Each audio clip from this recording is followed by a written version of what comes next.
जय राम जी की।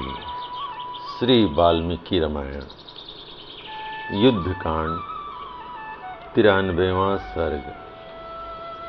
श्री रामचंद्र जी द्वारा राक्षस सेना का संहार। सभा में पहुंचकर राक्षस राज रावण अत्यंत दुखी एवं दीन हो श्रेष्ठ सिंहासन पर बैठा और कुपित सिंह की भांति लंबी सांस लेने लगा। वह महाबली रावण पुत्र शोक से पीड़ित हो रहा था, अतः अपनी सेना के प्रधान योद्धाओं से हाथ जोड़कर बोला, वीरों, तुम सब लोग समस्त हाथी घोड़े रथ समुदाय तथा पैदल सैनिकों से घिरकर उन सबसे सुशोभित होते हुए नगर से बाहर निकलो और समर भूमि में एकमात्र राम को चारों ओर से घेर कर मार डालो। जैसे वर्षा काल में बादल जल की वर्षा करते हैं, उसी प्रकार तुम लोग भी बाणों की वृष्टि करते हुए राम को मार डालने का प्रयत्न करो, अथवा मैं ही कल महासमर में तुम्हारे साथ रहकर अपने तीखे बाणों से राम के शरीर को छिन्न भिन्न करके सब लोगों के देखते देखते उन्हें मार डालूंगा। राक्षस राज की इस आज्ञा को सिरोधार्य करके वे निशाचर शीघ्रगामी रथों तथा नाना प्रकार की सेनाओं से युक्त हो लंका से निकले। वे सब राक्षस बानरों पर परिघ, पट्टिस, बाण, तलवार तथा फरसे आदि शरीर नाशक अस्त्र शस्त्रों का प्रहार करने लगे। इसी प्रकार बानर भी राक्षसों पर वृक्षों और पत्थरों की वर्षा करने लगे। सूर्योदय के समय राक्षसों और बानरों के उस तुमुल युद्ध ने महाभयंकर रूप धारण कर लिया। बानर और राक्षस उस युद्ध भूमि में विचित्र गदाओं, भालों, तलवारों और फरसों से एक दूसरे को मारने लगे।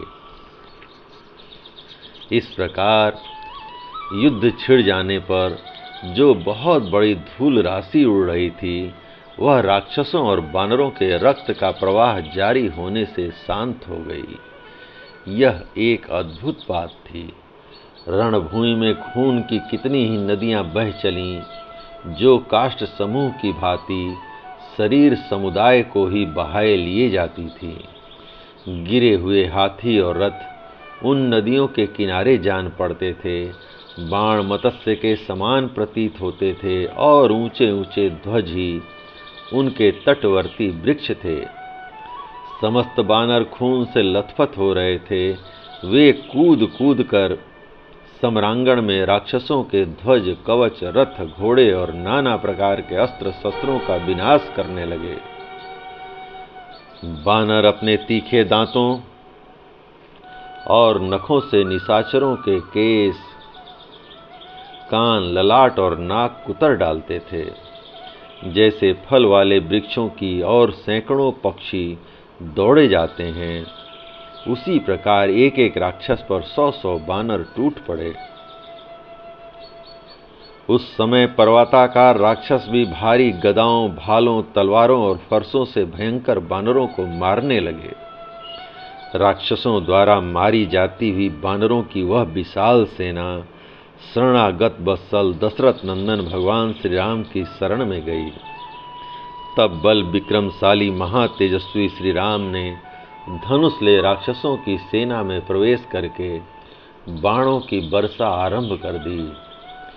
जैसे आकाश में बादल तपते हुए सूर्य पर आक्रमण नहीं कर सकते, उसी प्रकार सेना में प्रवेश करके अपने बाण रूपी अग्नि से राक्षस सेना को दग्ध करते हुए श्री राम पर वे महाक्रूर निशाचर धावा न कर सके।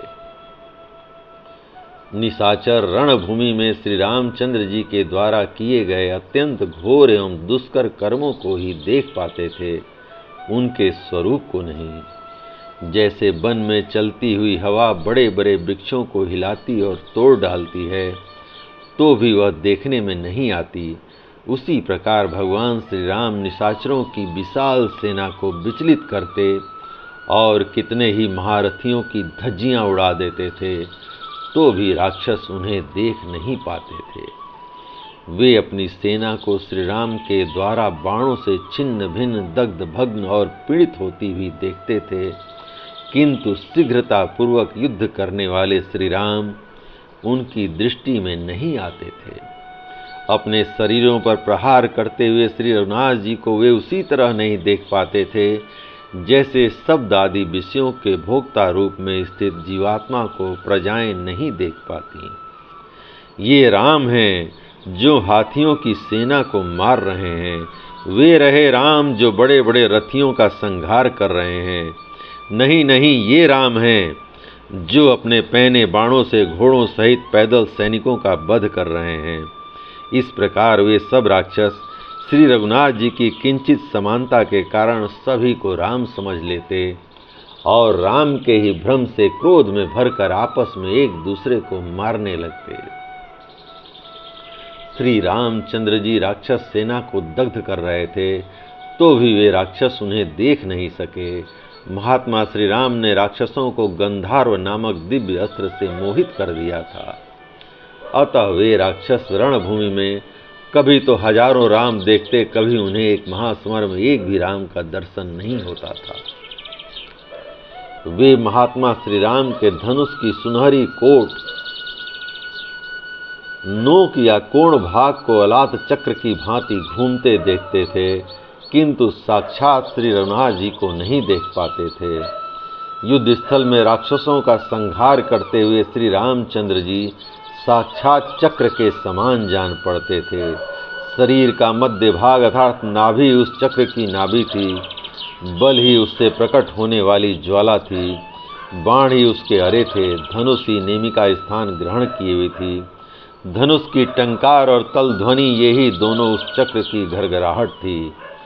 तेज बुद्धि और कांति आदि गुण ही उस चक्र की प्रभा थे तथा दिव्यास्त्रों के गुण प्रभाव ही उसके प्रांत भाग अर्थात धार थे। जैसे प्रजा प्रलय काल में काल चक्र का दर्शन करती है, उसी प्रकार राक्षस उस समय श्री राम रूपी चक्र को देख रहे थे।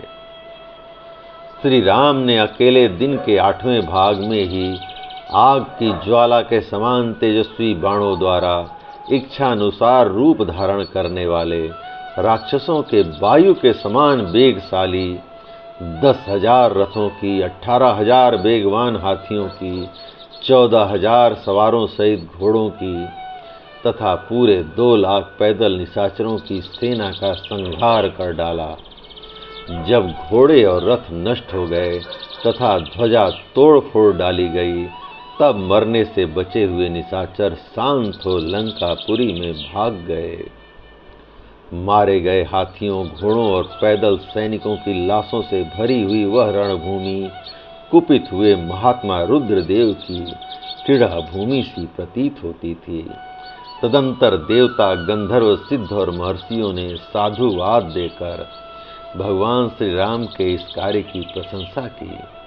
उस समय धर्मात्मा श्री राम ने अपने पास खड़े हुए सुग्रीव, विभीषण, कपिवर हनुमान, जामवान, कपिश्रेष्ठ मैन तथा दिविज से कहा, यह दिव्य अस्त्र बल मुझ में है या भगवान शंकर में। उस अवसर पर इंद्र तुल्य तेजस्वी महात्मा श्री राम, जो अस्त्र शस्त्रों का संचालन करते समय कभी थकते नहीं थे, उस राक्षस राज की सेना का संहार करके हर्ष भरे देवताओं के समुदाय द्वारा पूजित एवं प्रशंसित होने लगे। जय राम जी की। इस प्रकार श्री वाल्मीकि निर्मित आर्ष रामायण आदि काव्य के युद्ध कांड का 93वां सर्ग प्रभु श्री राम की कृपा से पूर्ण हुआ। जय राम जी की।